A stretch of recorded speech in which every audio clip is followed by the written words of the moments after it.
right, is everyone ready? Yes. Okay, we're going to go live on Facebook. All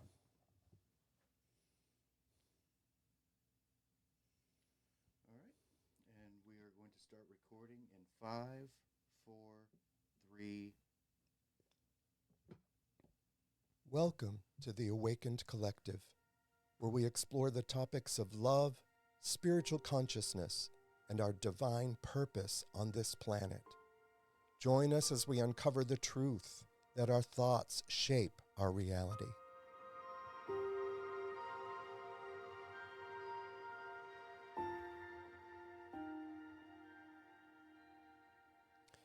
Welcome, everyone, to episode 2. I'm really excited to be here tonight with you here at the Awakened Collective, where our mission is awakening hearts to love, elevating collective consciousness, and transforming this human journey.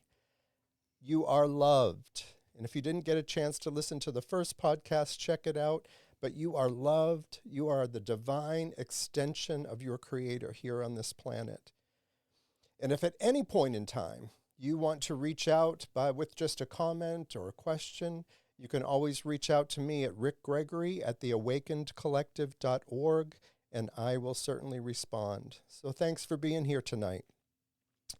I have an honor, and I am so humbled. I have a special guest with me here tonight, Brian O'Shea. Brian and I really don't know each other all that well. I would just like to say that I have been in meetings that Brian has attended, and he has shared in those meetings. In one particular meeting, he gave a brief overview of his story. And you know when that something just happens inside you and your heart starts to beat out of your chest. And I said to myself, I need to know this man. You know, I had started a spiritual journey myself, beginning to awaken. And some of the things he was saying were just really hitting home for me. But you know what I thought? I said to myself, that man probably has a line of people waiting to get to meet him and to know him. So I am so grateful. I got to have dinner with this man tonight. And I'm telling you, just that short period of time, I've told him probably 3 or 4 times already, you need to write a book. His life is just amazing. And the most wonderful thing about this man is that he exudes kindness and love. That's what attracted me to him. His story is marvelous, but it's the kindness and love that I know changes lives, and it's already changed mine. And I appreciate you for that, Brian. So what I'm going to ask is for Brian, our special guest, to tell us a little bit about himself, what your endeavors are. I know that you've started recently a new podcast, which I've had the opportunity to listen to some of those, and they're wonderful. But what I'm personally most interested in is what you have awakened to be your purpose on this planet through all of the myriad of experiences you've had, and as you've shared with me, and it's so obvious, the synchronicity of the universe working together to make you the wonderful human being you are today. So welcome, and I'm turning it over to you, sir. Thank you so much. I'm humbled. I'm very humbled and very grateful. I have always felt very safe with you, and I have always felt immediately your mind is strong and your mind is moving in a positive, healing direction. I've always felt that from you. Thank you for that, sir. You're a very thoughtful man. Grateful to be here. And what a wonderful question. I remember a few years ago, I was lucky to be having a meal with Deborah and Jeff Jay. They are the famous interventionists who wrote a book called Love First. And that book was about how to not hire them. And I always loved them for that. It's actually a brilliant book. I often tell families to read it. And Deborah Jay said to me, what do you feel your purpose is? And it was one of those illuminated evenings to be with these special people. And I said, my work, my life, my hope is to remove fear from family systems and to bring hope. So that was a while ago. That was a few years ago. And I will say now, it's still along the same lines. The removal of fear, the recovery from trauma, the improvement of cognitive thought process that helps people have less perfectionism, less racing mind, less difficulty, freedom from self, if you will. So improving the quality of people's lives is my hope, my goal, and it's part of everything I do. That's wonderful. I got this picture one time, Brian, that I think you can appreciate this. These things happen to me. They're kind of weird, but I don't know if you'd call it a vision or not, but just out of the blue, I got this picture of this hose. I think I've already shared this with you, but this hot hose in the backyard. And this was when I believe the universe was talking to me about my purpose, because it was this hose that was dancing under the water faucet, just getting wet because it was hot, and not remembering that its purpose was to be connected to its source, so that that source could rush through that hose. And the joy of the sprinkles, was exciting the hose, but having that run through the hose to then serve the purpose of watering the dying plants, and it was as if the universe was saying, Rick, that is your purpose. It's to be of service. It's to give back. And that is where the greatest joy is. Have you found that to be true? Very much, very much. Anything I've ever done, I have benefited from it more than the people I've helped. That's in every aspect of my life, my private life, my professional life. It's great to heal people. It's great to heal people. It's an honor to heal people, to be a sacred conduit, to be a sacred mirror, to be a channel through which the information flows is a great blessing. And I've been blessed. I've helped a lot of people. And experiencing their healing, I benefit more than they do. Mm-hmm. It gives my life meaning. Yes. Helping a lot of folks in recovery. Myself, I'm probably nowhere near as many as you've come across, but just that point when you see the light come on, in their eyes, and they begin to see that they're changing, and they don't really understand why, other than that they've just opened themselves up to the fact that there is a power out there greater than me that somehow work, and they begin to see things so differently. And one of my sponsees is just got his year chip a few months ago and was sharing the difference between the moment they walked in the room, and tears broken, not knowing and not believing that there was even a life to live, and seeing their life today. There really is no greater joy. And to be able to play a part in that is just amazing to me. To be a sacred witness and to see hope be created. Mm-hmm. It's really quite something. It sure is. So tell us about your podcast. Talking Triumphs. Talking about triumphs, Triumph Talks. I've been very blessed with some beautiful guests. Amanda Copeland Consulting, national group that helps with eating disorders, and national group in response to mental health. Morgan Grace with the Alchemy Collective, the beautiful work she is doing, and I'm so honored. I'm going to be doing a men's group under her guidance that starts in November. And Matt Brown, my wonderful friend, the interventionist, and then Nick Borges, the highly educated clinician with the beautiful Heartwood Recovery Center. I've been very blessed meeting all these highly educated, highly talented people, and I'm reminded of that word, the bodhisattva, the enlightened people I'm surrounded by, and I accidentally meet these wonderful people. So my podcast more and more will become the guest and then a lesson from me, a focused lesson from me, where I will be offering a specific idea and a specific triumph with a personal story. So it's evolving. My podcast is evolving.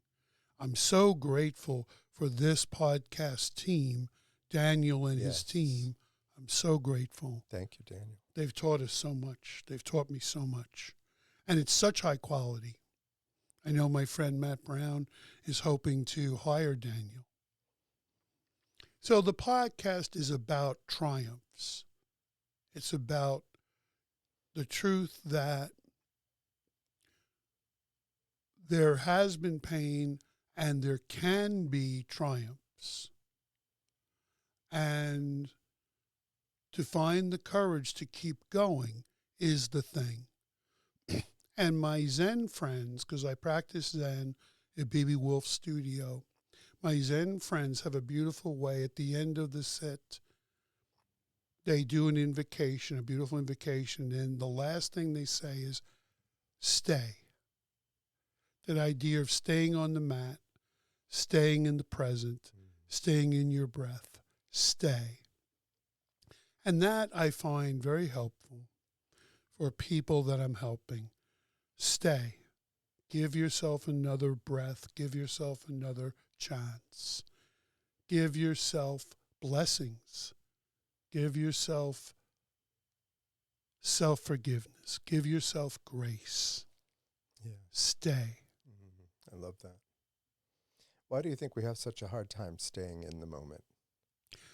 Well, I know for me, it's trauma. I had crib trauma, and also my understanding of trauma and the way I understand it is my mother was in great fear when she was pregnant with me because there were troubles in the home.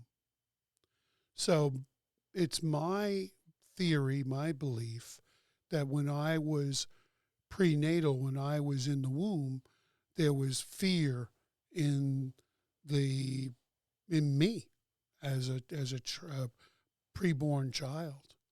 So for me, I was born in fear, and that was my first thing. And some people did not have trauma, but I think perhaps they may simply be aware of the world we're in right now. I had the blessing of being trained by one of the big Zen guys. The way I got to go was my client decided not to go, and he gave me the golden ticket. So suddenly I was in a very special training. And he said something that helped me a lot. He said, practice breath, practice meditation, practice your spiritual practices, whatever they are. And if you feel a little anxiety, it's not that you're not practicing it correctly. It's that you are aware of how this planet is at this moment. You know, World War I or II, September 11th, what happened yesterday in Israel, the pandemic. If you're feeling a little anxious, it actually means you are accurately gauging the situation. But also, you know, Pascal said, the wonderful philosopher and artist Pascal, Blaise Pascal, he said a long time ago, this world would improve if only people could sit in a room and be quiet. Very prophetic. He said it a long time ago. So I think on our journey these last 2,000 or 3,000 years, this has been a challenge. Certainly has. I can really relate to not so much your story as far as the way that you had fear even before you came onto the planet, but growing up in a family of alcoholism, sexual abuse, we shape, at least my understanding is that I shaped my picture of myself from what I was collecting from the external, from what people would say or do or behaviors of other people. And I began to see myself through those lenses. And through this journey, being able to unpack a lot of that and recognize that we really all are just a collection of our experiences, and the way we see things are based on our past, and being able to stay in the moment and see something as brand new without relating it to some past experience or some past event or something like that, and to just recognize this is a brand new moment, and rather than project our past onto it and rob us of the joy that's in this moment, that we can see it differently, and it also helps me to stay out of judgment when I recognize that people behave in manners that and this in alignment with what they think about themselves, and it's that healing that's needed. And when you can see that, you can extend some grace, and know that we're all on this journey together. And I see it in myself that I have, I've collected a lot of information. A lot of it has been wrong. But as a kid, how do you know? We're sponges. I said it's like we come to this planet as a sponge with amnesia, at the same time. We're collecting information. We've forgotten where we came from. We've forgotten our source, and we're just believing everything we're hearing. Informing our own opinions of ourselves and the world around us. Until one day, by God's grace, somehow, the light shines in, and you can reevaluate, and you can stop, and you can question. And that's a good thing. I found that to be a really good thing. I was told that it wasn't something that was allowed growing up. I'm the authority. And so we live with these ideas that are diametrically opposed to what we know in our soul to be the truth. And you wonder why we're depressed or anxious. I'm trying to hold on to something I'm told is the way I'm supposed to see this thing, but it doesn't agree with what's inside. It took me decades to get through that. I don't know if that makes any sense at all.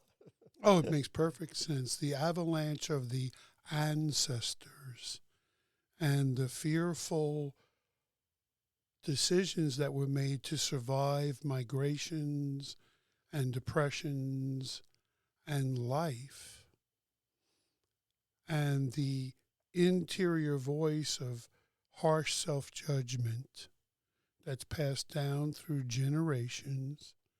And we now know that, yes, we get it culturally from parents and grandparents and aunts and uncles and friends in our culture, but we now also know the epigenetics include some of these messages of fear, of perfectionism, of less than.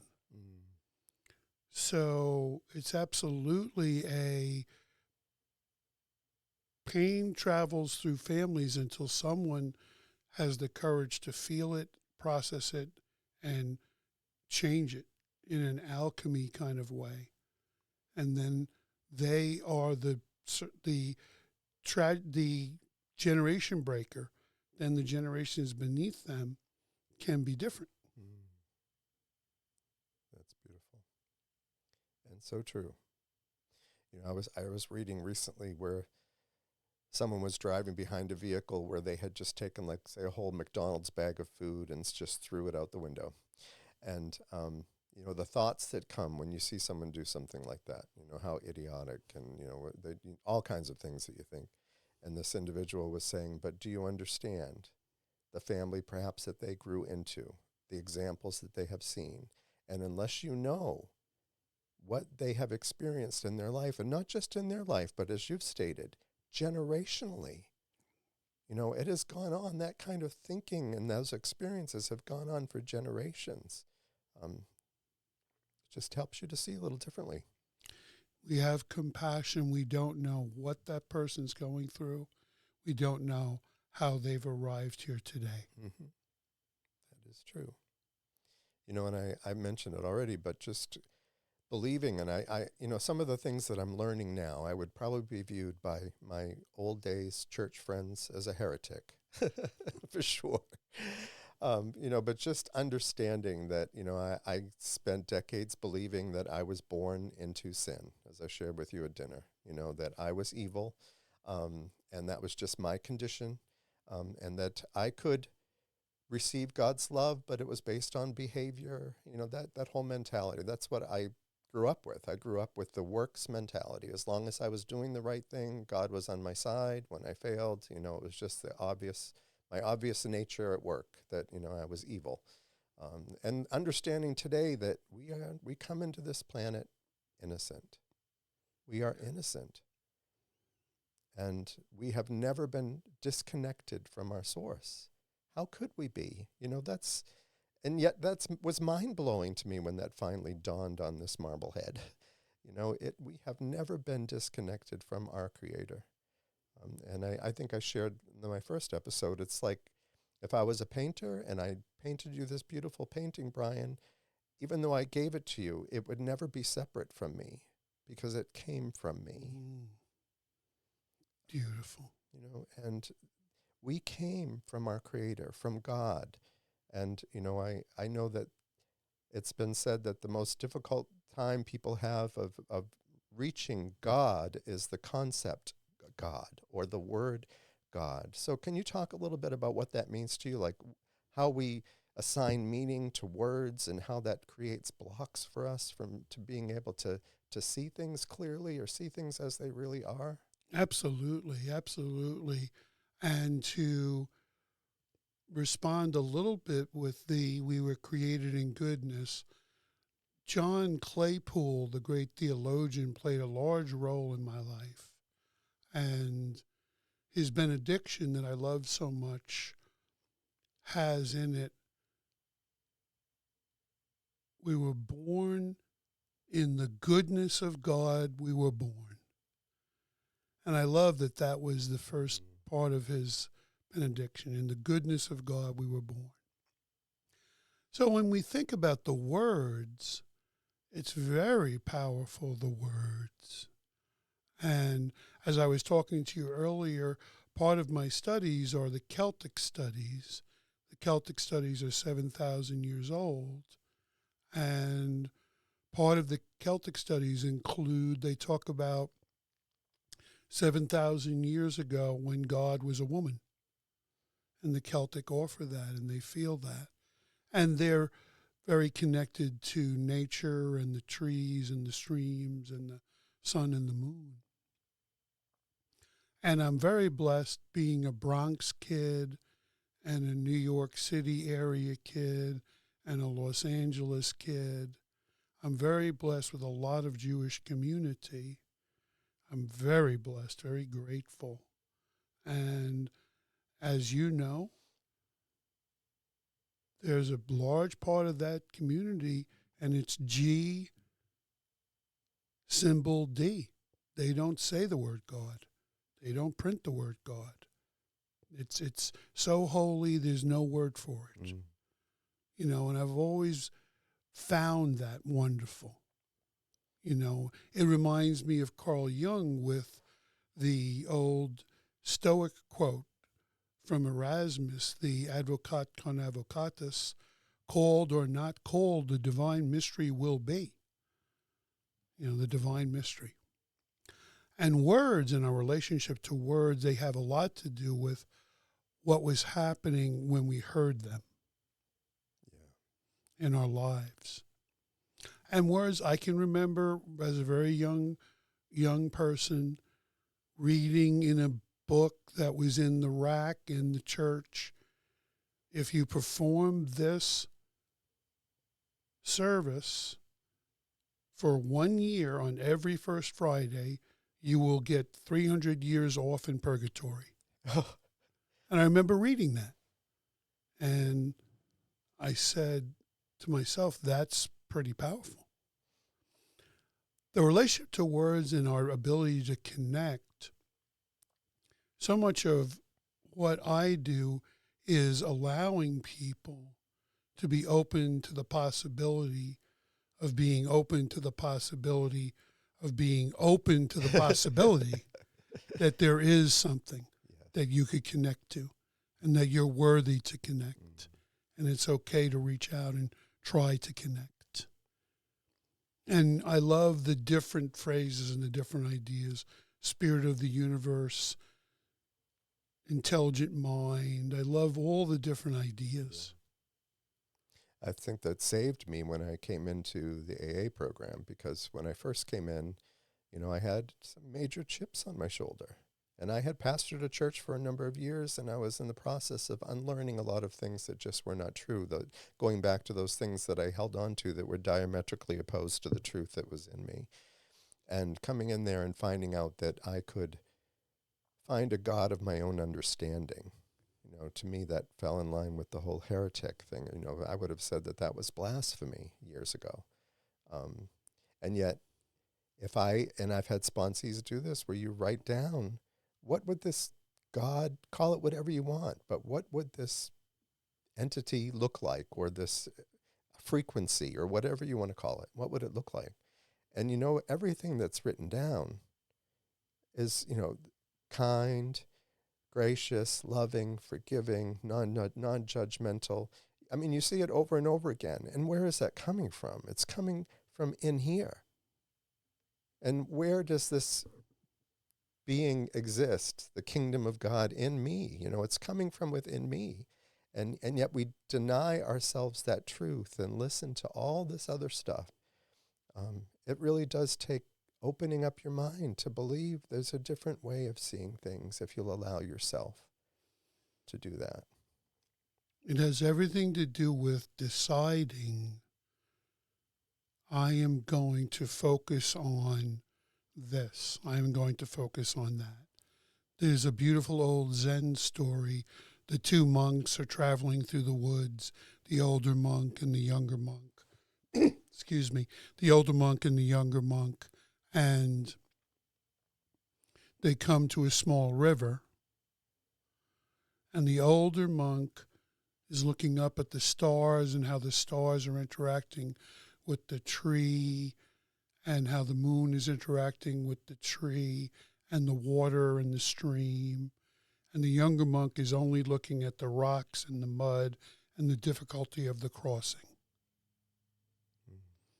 For me, that's very helpful.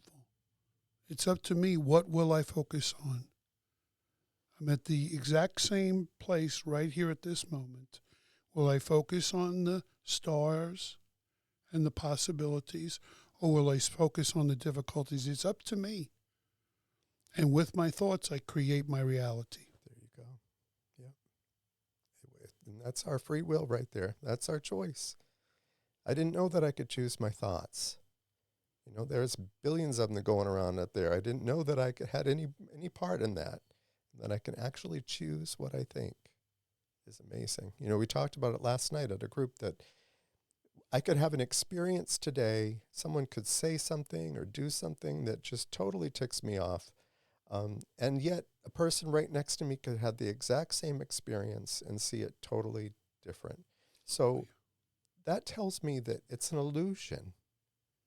Based on, what I'm seeing, pulling crap from my past, or maybe even from this morning because I spilled my coffee at breakfast, or whatever it might be, that's a lens now through which I'm seeing my entire day and interpreting everything through that. And the awareness, when we can just take the step back and be aware of our thoughts, that we, someone said, where do you think? And they'd point to their head. And they said, okay, so if you have a thought about ice cream, and then you decide maybe you don't want ice cream, it's like, how do you know that you had the thought? What thought is thinking that you had the thought? There is another plane, there's another place where we can step back and actually see, and we can become the witness and make different choices. I love that. Yes. And I'm reminded so much of Joseph Campbell and his study of comparative belief systems all around the world. And Joseph Campbell one time was asked during his 3-night interview with Bill Moyers on public television. The title of the interview for 3 nights was Man, Myth, and Meaning. And so they asked Joseph Campbell, what is myth? He said, I can tell you what myth is. I am practicing the religion that's correct. What I'm practicing is the correct religion. However, there's these people over there. They have this wonderful myth.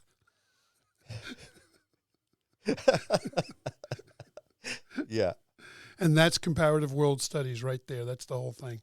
That is so fun. What I'm doing is right, and what they're doing is really good, but it's just kind of a story. Mm-hmm. So that's a decision you make with your mind. Yep. I know I'm reading a book now called Power of Love by Fran Grace, who is a student of Dr. Hawkins, actually. And she shares her story of how she had this experience in high school. She's got an amazing story, but she's sitting in a classroom in high school, and she grew up in a very, I think it was a fundamentalist Baptist church, ended up going into a church that believed they were the only church, and unless you were baptized in that church. And she talks about that story and how she, like as a child, we believe that where authority's telling us this, it's got to be right. Even though there's a check in my spirit down here, I still am doing what I'm told.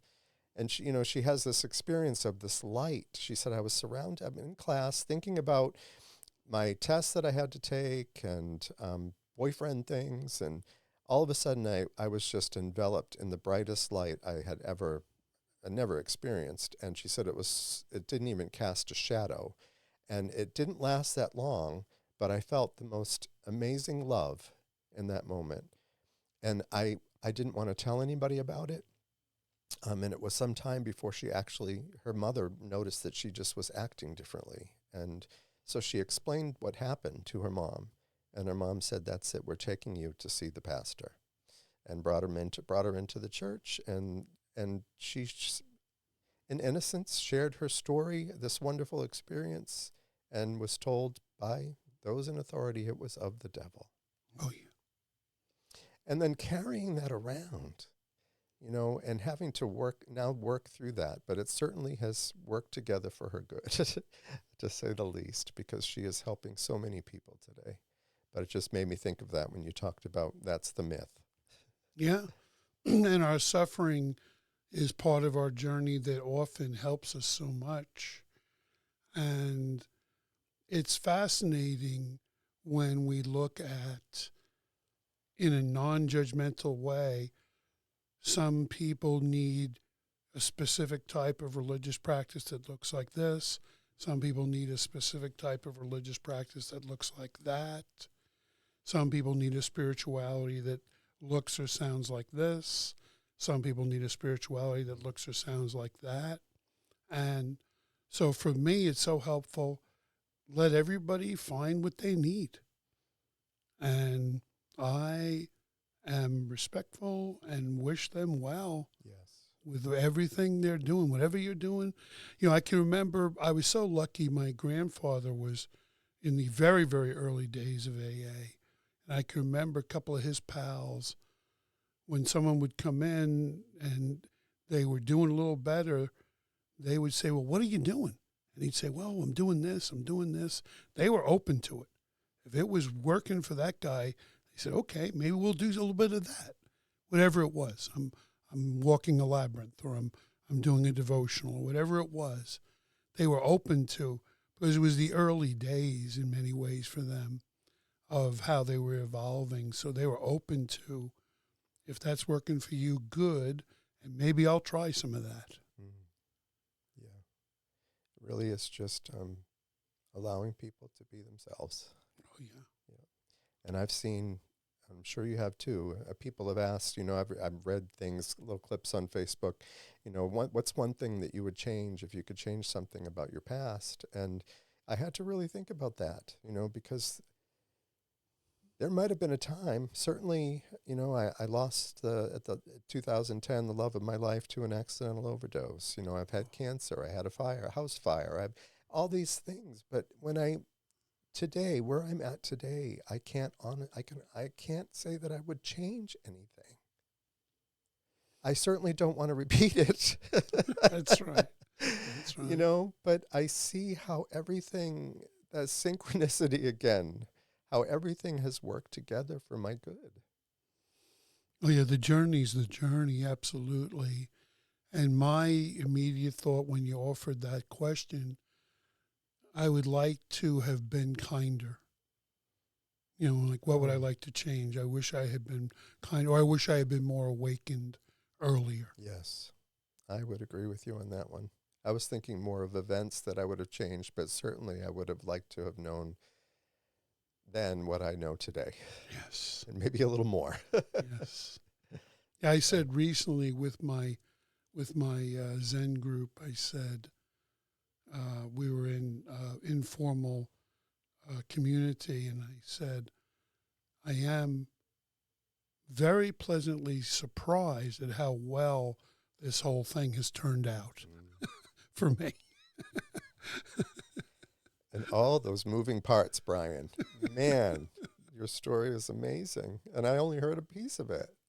It's just, how can anyone not believe there's some other power at work? That's just, it's really amazing. And speaking of, we talked about names. We talked about, the just putting meaning to names, God, and what keeps people from actually reaching God is the concept God and all of the connotations and, that we give that. There was a story, and I talked to you about it earlier tonight, but about a man whose son was infatuated by a little bird flying around. When the kids, my kids were little, they asked questions constantly. I wish I could redo some of that, just having a little bit more patience. And, it's kind of, I've heard people say, wish you could live your life backwards, because there are things that I really wish that I could change with the way that I dealt with, raising children, and yet trying to raise a family and work a job and put food on the table and all the things that occupy a young 20-something-year-old mind, and having a child that you have an opportunity, such an opportunity to invest in, and let them know, that whatever they believe their purpose to be, to follow it, But here's this little child, and they're looking at all these birds and said, Daddy, what's this? What's that? And asked, Daddy, look at this bird. And the dad just says, oh, that's a sparrow. And the book I was reading said that child will never look at that bird again, the same way again.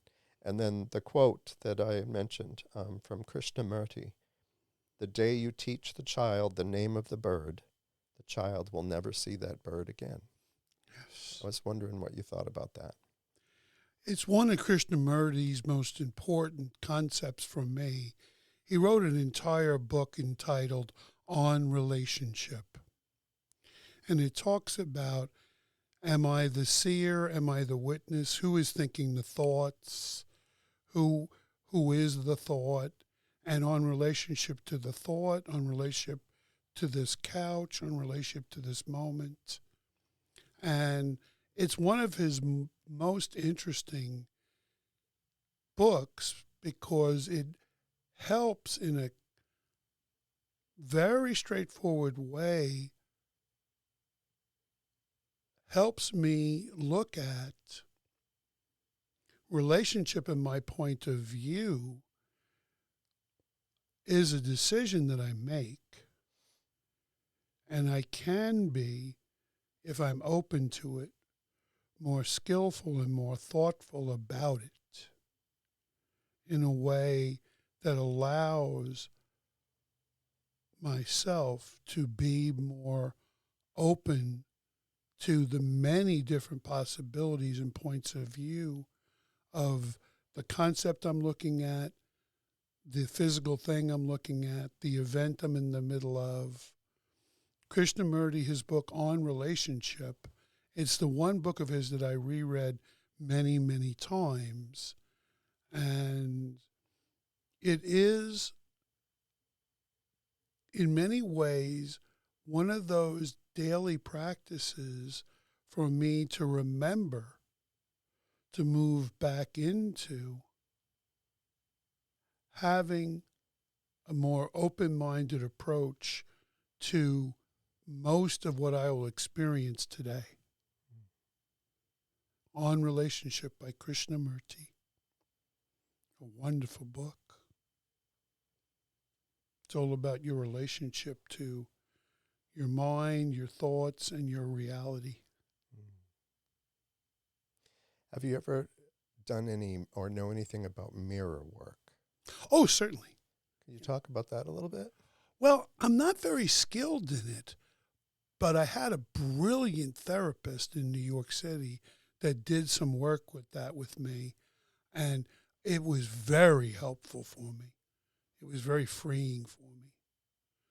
And the whole thing with sophisticated modalities like that is you got to have the right practitioner. You know, and I was just lucky in those years there weren't many people doing a lot of that work. But what are your thoughts about it? I don't know much of the whole science, if you will, behind it, other than I was instructed to give it a shot. And I just know that standing in front of a mirror and looking at yourself and telling yourself that you love yourself was my first exercise. And it is uncomfortable. And what does that tell you? It tells you so much. Yeah, I mean, twice for me, I had the blessing of tears. And it's very helpful for me because I don't have access to tears that often. More so now.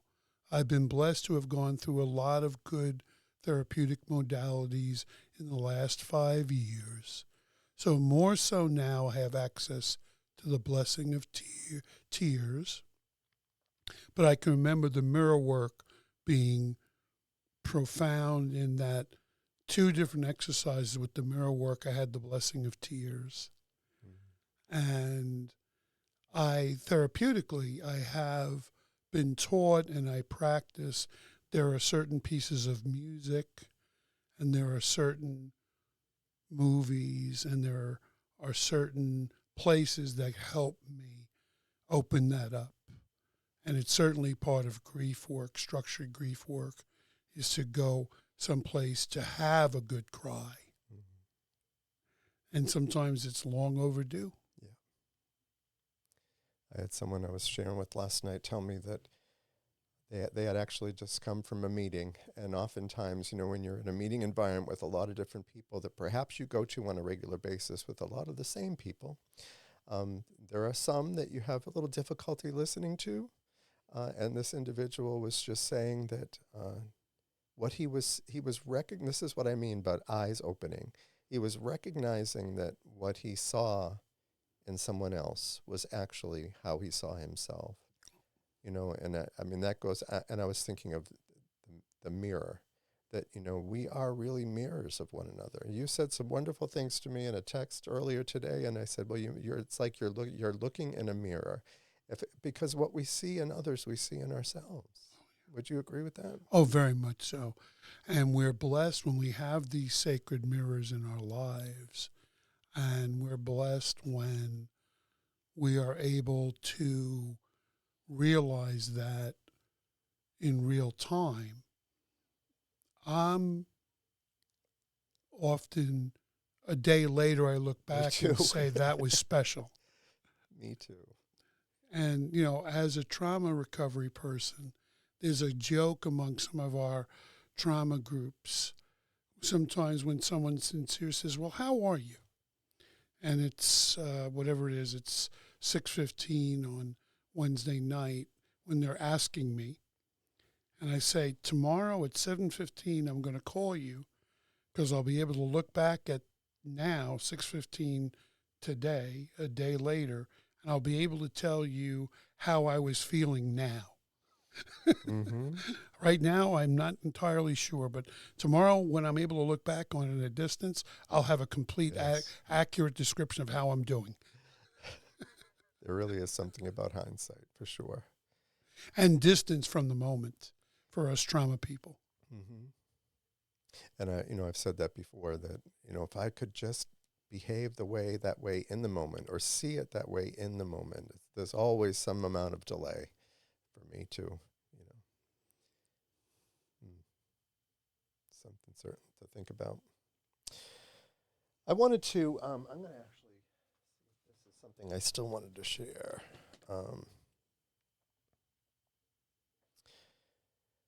One of the, how sad it is if we pass through life and never see it with the eyes of a child. We are invited not to become children, but to become like children. And getting in touch with that kid in me. I shared this in my first meeting briefly, but I had a dream that was life-changing for me. I was in my 20s when I had the dream.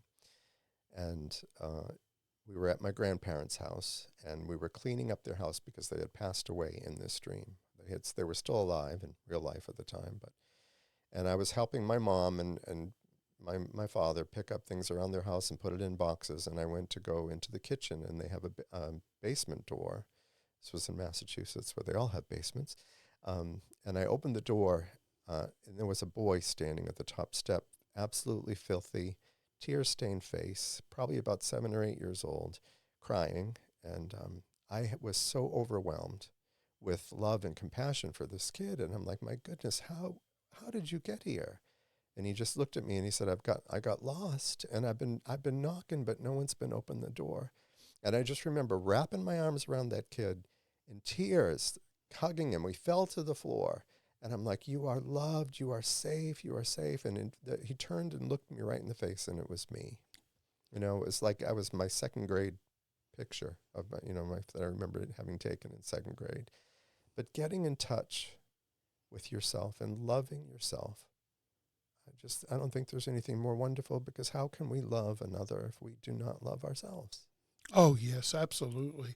A large part of my recovery has always been in the adult children of alcoholics and the adverse childhood experiences recovery and all of that. That recovery of the inner child and the original child, it's a process, and it's a worthy journey. Mm-hmm. It's a worthy journey. So I think it's beneficial to talk to that child sometimes. Oh, yeah. And think of yourself, as a child. I know in my upbringing I missed out on a lot. I've spent a lot of time in fear as well. And in fact, in that grandparents' house that we were cleaning in that dream, my grandfather was an abuser. And so there was a lot of fear in that house of trying to escape, where he sat and run by his chair and not get, caught by him and all of those things. And so for that dream to have taken place, that was more profound for me, because I think that's might have been where I got a little lost. Oh, it's a profound moment, and it's very profound that you saw it. We're taught by Jungian dream analysts that everyone in a dream is us, but you really inspirationally saw it. Mm. I do a lot of work with internal family systems therapy, and they talk about parts all the time. And parts work is the different parts of yourself, the fireman, the protector, the this, the that, and you're speaking to your adolescent self, or you're speaking to your childhood self, you're speaking to your young adult self. Very powerful work, the internal family systems work. Very exactly what you're talking about. It's funny, Dr. Hawkins talks about, he was talking about dieting, and he remembered sitting at a table where this man in his 40s or 50s came with a plate of food, and he said he watched him, and he could see the child come over him and how he ate his food and then the dessert, and people were saying, well, asking him how they would, get control over their diet, and he said, put a sign on your refrigerator that says adults only, because it's the child that's going to go in and eat everything, and it's the adult in you that will then want to reprimand that child. So they both exist in us, you know what I mean? And we can still parent that child in us, Oh, yeah, absolutely. At least that's the way I understand it. Yeah, becoming a loving parent to yourself. Mm-hmm. Absolutely. It's a big part of my personal journey. Mm. This is something that I had put down. I wanted to read from DeMello as well, but there's something else inside us that is precious, a precious pearl, a treasure, the reign of God inside us.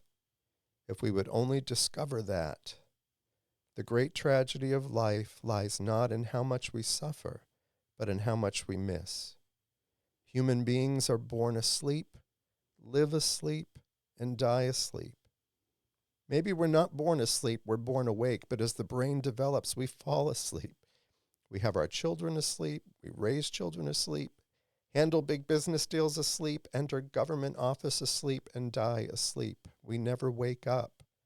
This is what spirituality is about. Waking up. We're living in a drunken stupor. It's as though we were hypnotized or drugged, and we don't know what we're missing. I want folks to know what they're missing. Don't you? Beautiful, the awakening. Yes. Absolutely.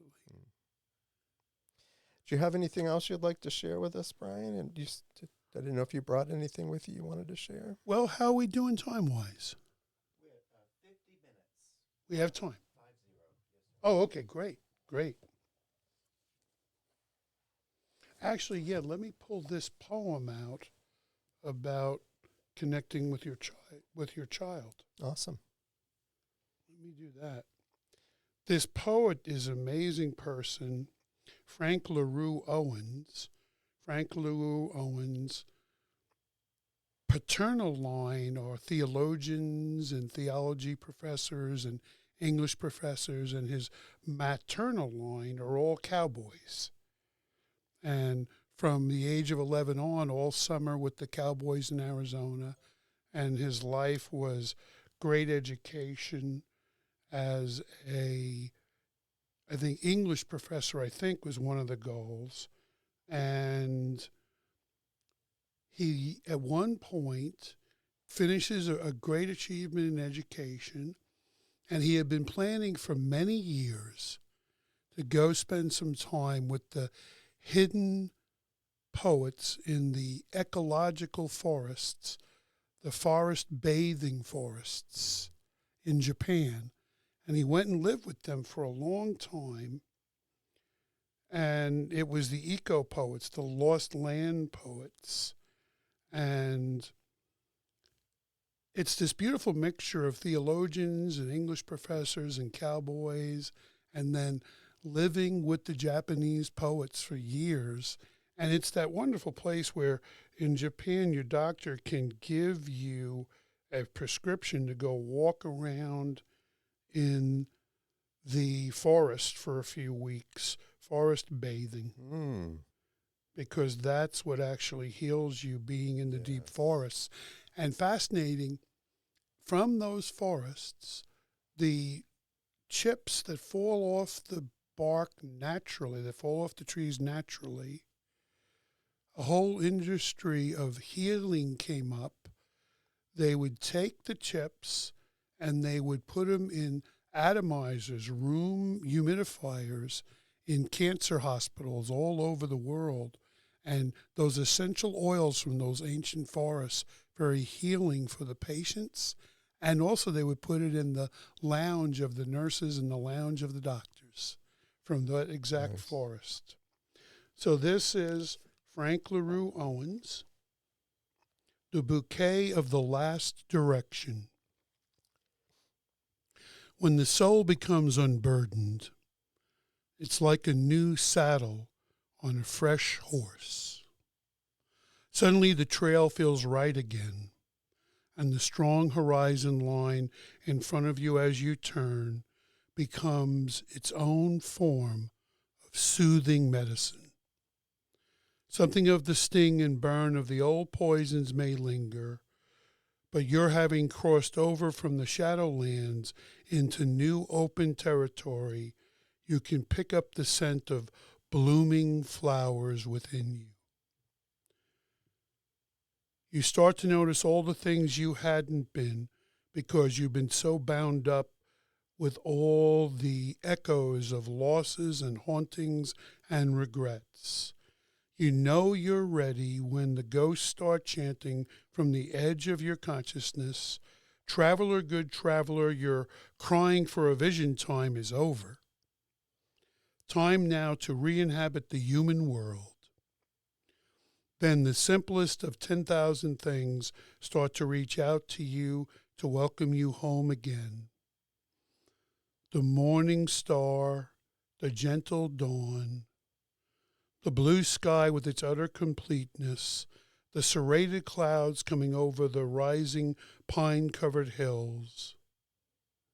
You may find the wandering wild animal of your heart is somehow more free to travel back through time, to pick back up with the sources of beauty and power you had put down.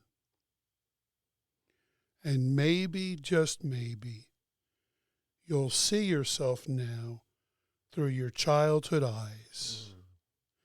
Maybe, just maybe, you'll see yourself now through your childhood eyes, and you'll stand forgiven and realize the magic you had in childhood never left you. You just forgot how to listen. That was beautiful. It's an awakening poem, right? Mm-hmm. We wake back up and we can listen again. But it reminded me exactly of what you said. Reconnect to the child. A thought that I wanted to offer. The movement of grace is what changes us, and heals our world. To summon grace, say, help me, and then buckle up. Grace finds you exactly where you are, but it doesn't leave you where it found you. I love that. That's perfect. Anne Lamott. I'm very blessed. Mississippi gave me my vocation.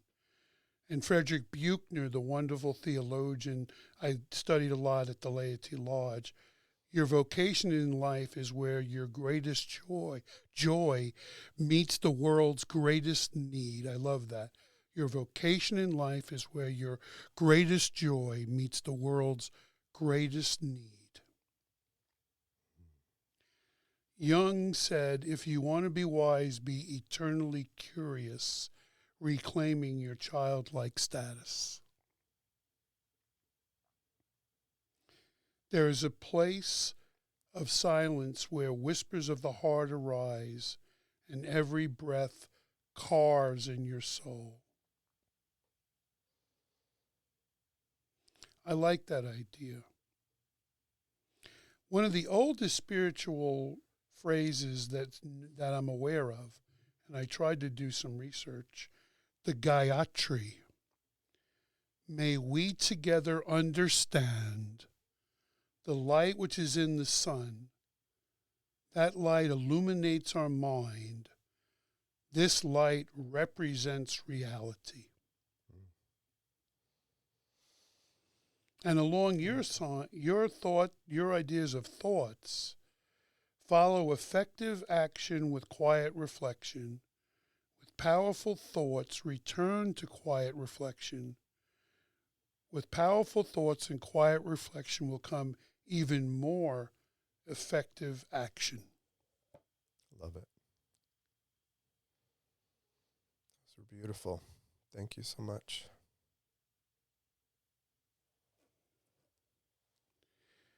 The thing that I am often called to is that idea of Carl Jung, called or not called, the divine mystery will be there. And I think my life every day is, will I come out of isolation? Will I move towards the divine? Or will I move towards connection? Or will I move towards community? And I think for me, that's a daily challenge. Called or not called, the great reality is there. Called or not called, the inner child is there to connect with. Will I have the courage to move towards it and come out of isolation?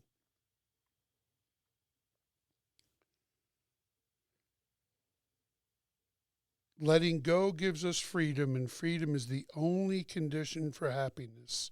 If in our heart we still cling to anything, anger, anxiety, or possessions or resentments, we cannot be free. Thich Nhat Hanh. Mm.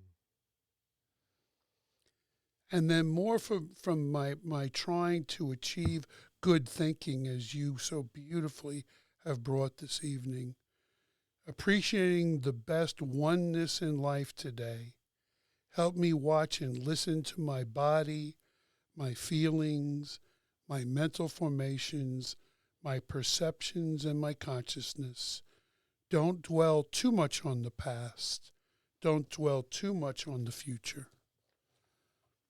You know, in that beautiful James Joseph Campbell thing again, when we talk about heaven and hell, he offered this moment is heaven, right here, this moment. This is where the present meets consciousness, meets possibility, and meets serenity if we move towards it. Mm.